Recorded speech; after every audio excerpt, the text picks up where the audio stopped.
പഞ്ഞിപ്പുല്ല് എന്ന് വിളിക്കുന്ന മുത്താറി അഥവാ റാഗി ആരോഗ്യത്തിന് ഏറ്റവും നല്ലതാണ് അല്ലേ? നമുക്കറിയാലോ, റാഗി കൊളസ്ട്രോളും പ്രഷറും ഷുഗറും എല്ലാം കുറയ്ക്കാൻ നല്ലതാണ്. പക്ഷെ ഇത് ഉപയോഗിക്കുന്ന രീതി ഉണ്ടല്ലോ, ശ്രദ്ധിച്ചിട്ടില്ലെങ്കിൽ അതിന് ഉദ്ദേശിച്ച ഫലം കിട്ടില്ല കേട്ടോ.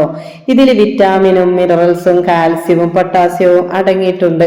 എല്ലുകൾക്ക് ബലം കൂട്ടാനും ചെറിയൊരളവില് പ്രോട്ടീനും അടങ്ങിയിട്ടുണ്ട്. ഇതിൽ ഉയർന്ന അളവിൽ തന്നെ ഫൈബർ കണ്ടന്റും അടങ്ങിയിട്ടുണ്ട്. ഫൈബർ നമ്മുടെ കൊളസ്ട്രോൾ കുറയ്ക്കാനും സഹായിക്കുന്നു. വിശപ്പ് മാറ്റാനും സഹായിക്കുന്ന കുടലിന് അകത്തുള്ള ബാക്ടീരിയകൾക്ക് സമ്പുഷ്ടമാക്കുന്നതിനും മലബന്ധം തടയുന്നതിനും രോഗപ്രതിരോധ ശേഷി വർദ്ധിപ്പിക്കാനും വൈറ്റമിൻ എയുടെ ഉയർന്ന ഒരു സോഴ്സ് തന്നെ സ്കിന്നിന്റെ തിളക്കം വർദ്ധിപ്പിക്കും. മുടിക്ക് നല്ലതുമാണ് കേട്ടോ ഇത്. അപ്പൊ ഇത് നമ്മൾ ഇന്ന് നല്ല അടിപൊളി സ്മൂത്തി ഉണ്ടാക്കി തരാം കേട്ടോ. അപ്പൊ ഇതെങ്ങനെയാന്ന് കാണിച്ചു തരാം. നല്ലോണം കുതിർത്ത് വെച്ചിട്ടുണ്ട് കേട്ടോ. രാവിലെ ഞാൻ കുതിർത്ത് വെച്ചാണ്. ഇപ്പൊ 3 മണിക്കാണ് ഞാനിപ്പോൾ ഇത് ഉണ്ടാക്കാൻ പോകുന്നത്. ഇത് കഴുകി വൃത്തിയാക്കിയിട്ട് നമ്മളിത് ജാറിലേക്ക് ഇട്ടിട്ട് നന്നായിട്ട് അടിച്ചെടുക്കാൻ പോവാ കേട്ടോ. അപ്പൊ ഇതെല്ലാവർക്കും അറിയാലോ, ഇത് അടിച്ചെടുത്തു കഴിഞ്ഞാൽ ഇതിന്റെ തോല് നമ്മൾ വേറെ ആക്കി എടുക്കണം, മാറ്റിയെടുക്കണം. അത് ചിലപ്പോൾ നമുക്ക് തരി കാണുന്നതും കുട്ടികൾക്ക് കൊടുക്കുമ്പോൾ പ്രത്യേകിച്ചാണല്ലോ. അതുപോലെ തന്നെ അത് ചങ്കിലൊക്കെ കുടുങ്ങണമെന്നൊന്നും ഇഷ്ടമുണ്ടാവില്ല. പക്ഷെ ഇതോട് കൂടിയിട്ട് അരച്ചിട്ട് നമ്മൾ ദോശയൊക്കെ ചുടുമ്പോൾ ഇത് കളയാതെ ഇതോടുകൂടി തന്നെ ദോശയൊക്കെ ചുടാട്ടോ. അപ്പൊ ഏതായാലും ഇപ്പൊ ഇത് നല്ലോണം നമുക്ക് കുറുക്കിയെടുക്കണം. അതിന്റെ ഒരു സത്ത് അരിച്ചെടുത്തിട്ടുണ്ട് കേട്ടോ. ഇത് ഞാനിപ്പോ ഒരു പാനിലേക്ക് ഒഴിച്ചിട്ട് ഒന്ന് കുറുക്കിയെടുക്കുന്നുണ്ട്. വറ്റിച്ച് നമ്മൾ നല്ല കഷ്ണം പോലെ തന്നെ ആക്കിയെടുക്കണ്ട, ഒന്ന് നല്ലോണം കുറുക്കിയാൽ മതി കേട്ടോ. ഇത് സാധാരണ നമ്മൾ കുറുക്കിയെടുത്തിട്ട് നമുക്ക് ആവശ്യത്തിന് എടുത്തിട്ട് പിന്നെ മാറ്റിയിട്ട് നമുക്ക് എടുത്ത് വെക്കാം ഫ്രിഡ്ജിൽ. പിന്നെ നാളെയും വേണമെങ്കിൽ ഉണ്ടാക്കാം. അങ്ങനെയൊക്കെ ചെയ്യാട്ടോ. അപ്പൊ ഒരുപാട് ഇത് അളവ് കൂടുതലായാലും നമുക്ക് ദഹനം ശരിയാവൂല. അപ്പൊ ഇത് നമുക്ക് കുറച്ച് ആവശ്യത്തിന് എടുക്കാം.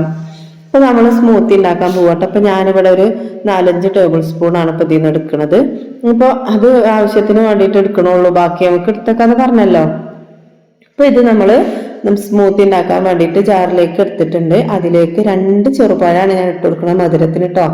വേറെ പഞ്ചസാര ഒന്നും ചേർക്കരുത്. അതാണ് ഇതിന്റെ ഫലം പോകുന്ന ഒരു കാര്യം. നമ്മൾ ഇത് കഴിക്കുന്നതുകൊണ്ടുള്ള ഗുണം കിട്ടണമെങ്കിൽ ഈ പഞ്ചസാര ഇട്ടാലൊന്നും നമുക്ക് അതിനുള്ള പ്രതീക്ഷിച്ച ഫലം നമുക്ക് കിട്ടൂല. അപ്പൊ അതിന് വേണ്ടിയിട്ട് ഇങ്ങനെ നമ്മൾ ഈ ചെറുപഴം അല്ലെങ്കിൽ ഡേറ്റ്സ് ഒക്കെ ഇട്ട് കൊടുക്കട്ടോ. അപ്പൊ ഞാനിവിടെ 2 ചെറുപഴം ഇട്ട് കൊടുക്കേണ്ട. അതുപോലെ ഒരു 4-5 ഡേറ്റ്സ് ഇവിടെ വെള്ളത്തിലിട്ടിട്ട് നല്ലോണം കുതിർത്ത് വെച്ചിട്ടുണ്ടായിരുന്നു കേട്ടോ. അപ്പൊ അതും കൂടി ഇട്ട് കൊടുക്കുക കേട്ടോ. അപ്പൊ നമ്മൾ ശ്രദ്ധിച്ചുകൊണ്ട് ഉണ്ടാക്കി നമുക്ക് നല്ല ഫലം തന്നെ ചെയ്യും.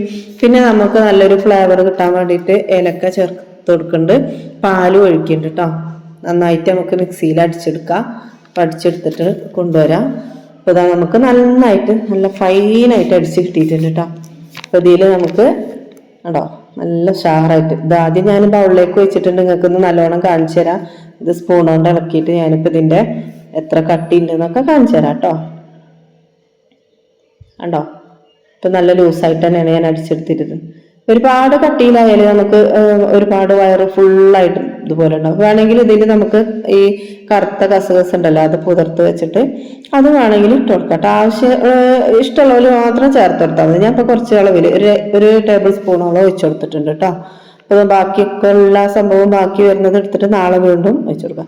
പിന്നെ ഇതിന്റെ ഒരു കളറിന് വേണ്ടിയിട്ട് ഞാനിവിടെ ഈ കളർ ഞാൻ ചേർക്കണം എന്ന് ആരോടും പറയില്ല കേട്ടോ, നിർബന്ധമില്ല. അപ്പൊ നമുക്ക് ഇതൊരു വീഡിയോക്കും അതുപോലെ തന്നെ നല്ല ഫോട്ടോ എടുക്കുമ്പോഴൊക്കെ ഒരു കളർ കിട്ടാൻ വേണ്ടിയിട്ടാണ് ഞാനിത് ചേർത്ത് കൊടുത്തത്. അപ്പൊ ഇതില് ഈ ഒരു കളർ ഇങ്ങനെ ചേർത്ത് കൊടുക്കുന്നത് പിസ്തന്റെ എസൻസ് ആണ്. അപ്പൊ ഒരു 2-3 തുള്ളി ഇട്ടിച്ചു കൊടുത്തപ്പോ നല്ലൊരു ഒരു ലൈറ്റ് പച്ച കളർ നമുക്ക് കിട്ടിയിട്ടുണ്ട്. അപ്പൊ ഇതുപോലൊക്കെ നിങ്ങളും ചെയ്ത് നോക്കാം. അടിപൊളി സ്മൂത്തി നമുക്ക് കിട്ടിയിട്ടുണ്ട്. പഞ്ചസാരയൊന്നും ഇവിടെ ചേർത്തിട്ടില്ല കേട്ടോ. അപ്പൊ ഇതാ വെറും നമ്മുടെ റാഗിയും പഴവും ഡേറ്റ്സും ഒക്കെ ഇട്ടിട്ട് ഉണ്ടാക്കിയതാണ്. അടിപൊളിയാണ്. അപ്പൊ ഇത് അപ്പൊ നമ്മുടെ സ്കിന്നിനൊക്കെ നല്ല തിളക്കം വരും. അതുപോലെ തന്നെ ഇതിൽ ക്യാരറ്റൊക്കെ ഇട്ടിട്ട് ഉണ്ടാക്കാം. മുടിക്ക് നല്ലതാണ്, കണ്ണുകളുടെ ആരോഗ്യത്തിനെ വർദ്ധിപ്പിക്കാനൊക്കെ നല്ലതാണ്. അപ്പോൾ അയണിന്റെ റിച്ച് സോഴ്സ് ആണ് കേട്ടോ. ഈ ഗുണങ്ങളൊക്കെയുള്ള റാഗി നമുക്ക് ഒഴിവാക്കാൻ പറ്റില്ലല്ലോ. അപ്പൊ എല്ലാവരും ഉണ്ടാക്കി നോക്കുക.